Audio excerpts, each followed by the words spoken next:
Channel RNS education news में। तो दोस्तों, राजस्थान सीएचओ भर्ती का जो परिणाम है वो 16 जनवरी शनिवार को जारी कर दिया गया है। और दोस्तों, परिणाम जारी 2 गुना पदों पर किया गया है। तो सरकार ने हाई कोर्ट में कैविएट लगाई है। अब कैविएट का मतलब क्या होता है, कैविएट लगाने के फ़ायदे क्या हैं और कैविएट लगने के बाद की क्या स्थिति होती है हाई कोर्ट में अगर भर्ती चली जाती है, तो वो जानकारी दूंगा। प्लस में कट ऑफ्स को लेकर के आप लोगों के मन में बहुत सारे डाउट हैं, बन चुके हैं सरकार की। यहाँ पे मैं गलती मानता हूँ कि कट ऑफ कम से कम जारी करना चाहिए था, लेकिन आपके मन के वो जो डाउट्स हैं वो किस तरीके से क्लियर होंगे वो बताने वाला हूँ इस वीडियो में। कंप्लीट वीडियो ज़रूर देखें, चैनल को सब्सक्राइब कर लें। अगर आपको अच्छा लगे, वीडियो पसंद आए तो दोस्तों के साथ शेयर भी करें। तो दोस्तों देखिए, अगर आप वीडियो में आगे जाने से पहले रीट और पटवार भर्ती की तैयारी कर रहे हैं तो दोस्तों एक परीक्षा ऐप पर आपको बेस्ट टेस्ट सीरीज मिल रही हैं। 50% का इस पर ऑफ चल रहा है। 50% का ऑफ पाने के लिए इस कोड को यूज़ करना होगा RNSCDU50। लिंक आपको डिस्क्रिप्शन में मिल जाएगा। तमाम इन्फॉर्मेशन इस ऐप को डाउनलोड करने के रिगार्डिंग डिस्क्रिप्शन में मिल जाएगी आपको। तो दोस्तों आइए देख लेते हैं। देखिए, सबसे पहले in the high court of Rajasthan at Jaipur, ठीक है। तो यहाँ पर देखिए DBSB civil writ petition 2020 anybody versus state of Rajasthan and others, ठीक है।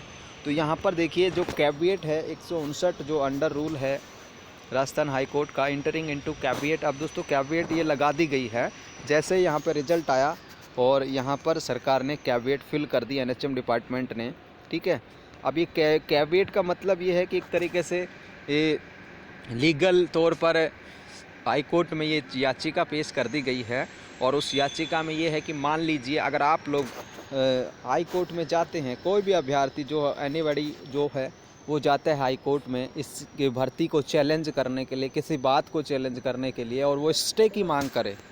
इसकी मांग करे स्टे, कि भाई इसकी पोस्टिंग पर स्टे दिया जाए या कट ऑफ्स पर स्टे दिया जाए, कुछ भी रीज़न जो वो कहे, याचिका लगाए, कोई भी याचिका करता और हाई कोर्ट में स्टे ऑर्डर की मांग करे या कुछ और चीज़ों की मांग करे, तो बगैर सरकार का पक्ष जाने बगैर हाई कोर्ट ऐसा कोई भी डिसीजन नहीं देता कि भाई स्टे कर दिया भर्ती को या ऐसा वैसा कुछ भी नहीं होता। लेकिन दोस्तों कैविएट एक तरीके से कोई तौप भी नहीं है कि कैविएट लग गई और सरकार से जवाब मांगेगा हाई कोर्ट। तो ये क्या है कि एक तरीके से सरकार का पक्ष जानने की वो चीज़ होती है कि हाई कोर्ट सरकार से जानता है सबसे पहले कि भाई बताएं इस चीज़ में आपने क्या किया, क्या ये सही है, क्या गलत है। नोटिस जारी होता है किसी भी याचिका के लिए।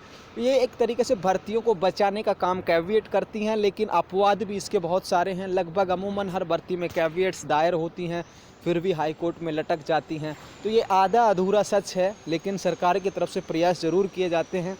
कैविएट से मतलब ये है कि भाई अगर सरकार को नोटिस मिले कि जवाब दीजिए आप किसी भी चीज़ का भर्ती के रिगार्डिंग, और सरकार उसका जवाब नहीं दे और हाई कोर्ट उस जवाब से संतुष्ट नहीं हो, तो वहाँ पे स्टे भी हो जाता है। तो कैविएट की कहानी ये है, आधी अधूरी है, ठीक है। ये कोई सत्यता भी नहीं है इनमें, लेकिन सरकार का पक्ष ज़रूर जाना जाता है, लेकिन उसके बाद भी भर्तियाँ अटक जाती हैं, ये सच्चाई है। तो कैविएट NHM की इस भर्ती पर लगा दिया गया। आप लोग यहाँ पर देखें, देखिए द स्टेट के बाद देखिए that the advertisement number 20/504 NHM HRD recruitment CHO 2020 17/18 dated 31/8, जो 31/8 को ये यहाँ पर आया था, और 16/1 को यहाँ पर provisional list of candidate for eligibility checking against which SB civil writ DB civil writ petition is to be filed, that the DBSB civil writ petition और appeal which is to be filed will be approved by US। तो ठीक है, ये government की तरफ से की गई है।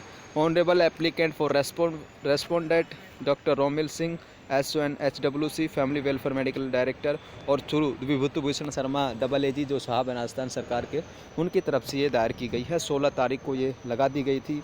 अब इसका मतलब ये है कि जो कोई भी भर्ती पर याचिका लगती है तो अब यहाँ पर क्या भर्ती बचने का काम हो जाएगा, ठीक है।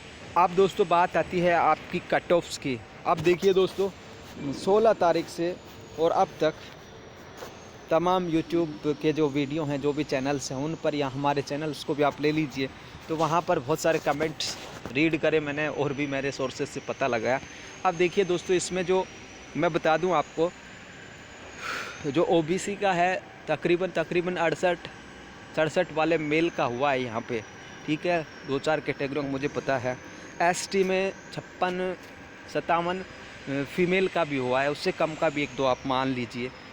एसटी फीमेल मेल में भी यही बात है, 58 तक का मैंने देखा है, मैंने सुना है, बात की है, ठीक है। इसी तरीके से जो अन्य कैटेगरी एससी में अगर लड़कियों की मैं बात करूं तो एससी की जो फीमेल हैं उनका लगभग दोस्तों जो है आपका 56-57 नंबर पे भी हुआ है, ठीक है।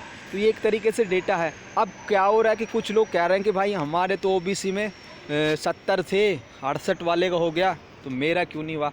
हो सकता है जिसका हुआ हो।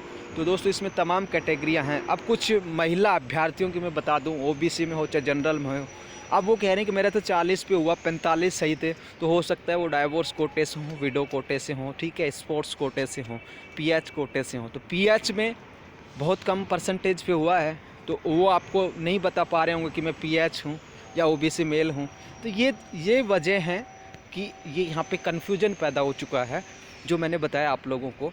इसलिए सारी चीज़ें जब वेरिफिकेशन के बाद कट ऑफ्स आएगी उस पर फ़र्क पड़ेगा। अब कुछ अभ्यर्थियों का ये कमिटमेंट है सर 76.55 है या 57 है कि मेन लिस्ट में होगा क्या। तो भाई चिंता ना करें। इसके अलावा नेक्स्ट वीडियो जो लेकर के आएंगे हम आप लोगों के लिए वो ये होगा कि जिनको 2018 की वेटिंग का इंतज़ार है वो बंदे अब जब तक ये वेरिफिकेशन चले तब तक अपनी वेटिंग के लिए कमर कस लें, सरकार को लिखें, ठीक है, ज्ञापन दिलाएं।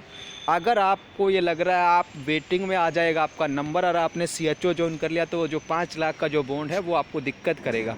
तो 18 के जो अभ्यर्थी जो वंचित रह गए थे, जो इसमें भी सेलेक्ट हुए हैं, वो इस बात को पूरी तरीके से जान लें कि अब आपको हथियार उठाने की ज़रूरत है। हथियार उठाने से मतलब मेरा ये है बंदूकें नहीं उठानी, ये कहना है कि आप लोग जो है अपनी जो वेटिंग के लिए जो संघर्ष है उसको थोड़ा तेज़ कर दीजिए, ताकि इसके वेरिफिकेशन तक और ये इसके जो फाइनल कट ऑफ है उससे पहले आप लोगों की वेटिंग निकल जाए। 2018 वाले जो भर्ती के बंदे हैं उनकी, तो उनका भी अगर सिलेक्शन हो रहा है तो वो वेटिंग मान लीजिए इसके सिलेक्शन के बाद निकले तो आपको यहाँ पर नुकसान होगा, आर्थिक नुकसान, ठीक है। ये चीज़ें हैं। अगले वीडियो में ये भी आपको बता देंगे कि क्या क्या डॉक्यूमेंट आप लोगों को चाहिएंगे, ठीक है। डॉक्यूमेंट आप तैयार रखें। ओबीसी वाले अभ्यर्थी इस वीडियो को देख रहे हैं तो उनको जो सबसे ज़रूरी है आपका कास्ट सर्टिफिकेट, ठीक है। तो कास्ट सर्टिफिकेट 1 साल से ज़्यादा पुराना नहीं होना चाहिए। अगर आप गलतियां करेंगे 1 साल से ज़्यादा पुराना देंगे तो आपको क्रीमी लेयर में गिना जाएगा, और क्रीमी लेयर का मतलब है कि आपको जनरल के बराबर मेरिट में आना होगा, ठीक है। बाद में समस्याएं होती हैं, 18 की भर्ती में भी मैंने देखा तो उसमें भी ऐसा हुआ था। तो ओबीसी वाले जो सर्टिफिकेट है कास्ट का वो अपना नया बनवा के रखें, ठीक है। 1 साल से कम का है तो चल जाएगा, 1 साल से ज़्यादा का है तो नहीं चलेगा। आपको फिर वहाँ तो कुछ नहीं कहा जाएगा, लेकिन जब रिजल्ट वगैरह आएंगे बाद में तो आपको वहाँ पे क्रीमी लेयर दर्शाया जाएगा, एक यानी कि कहने का मतलब एक तरीके से जनरल कैटेगरी के बराबर। तो ये चीज़ें ध्यान रखिए। जिनकी RNC ख़त्म हो चुकी है 31 दिसंबर को, अब उनको भी डर लगने लगा है कि RNC बाद में तो नहीं कराने। भाई जिसकी ख़त्म हो चुकी 31 दिसंबर को वो RNC के लिए अप्लाई कर दें। आपके पास रिसिप्ट मिलेगी एक फ़ीस की कि आपने अप्लाई कर दिया है, वो रिसिप्ट बहुत ज़रूरी होगी। और इसलिए RNC वाले भी उसको रजिस्टर करा के रखें अपने, अगर ख़त्म हो गया था 31 दिसंबर को, ठीक है। सारी मार्कशीट वगैरह रखनी, वो अगले वीडियो में मैं बता दूंगा क्या कुछ चाहिएगा, कैसे चाहिएगा। तो ये जानकारी थी दोस्तों कैविएट की, कट ऑफ की, क्या क्या आपको चाहिए होगा, इस तरीके से करना। 18 वाले बंदों को क्या करना चाहिए अब वेटिंग के लिए, क्योंकि संघर्ष करना चाहिए उनको भी। ये जानकारी थी, तमाम इन्फॉर्मेशन आप लोगों के लिए। वीडियो को लाइक ज़रूर कर दें, चैनल को सब्सक्राइब कर लें, बेल आइकन को ऑन कर लें, ताकि CHO भर्ती का पल पल का अपडेट आपको मिलता है। धन्यवाद साथियों, जय हिंद, जय भारत।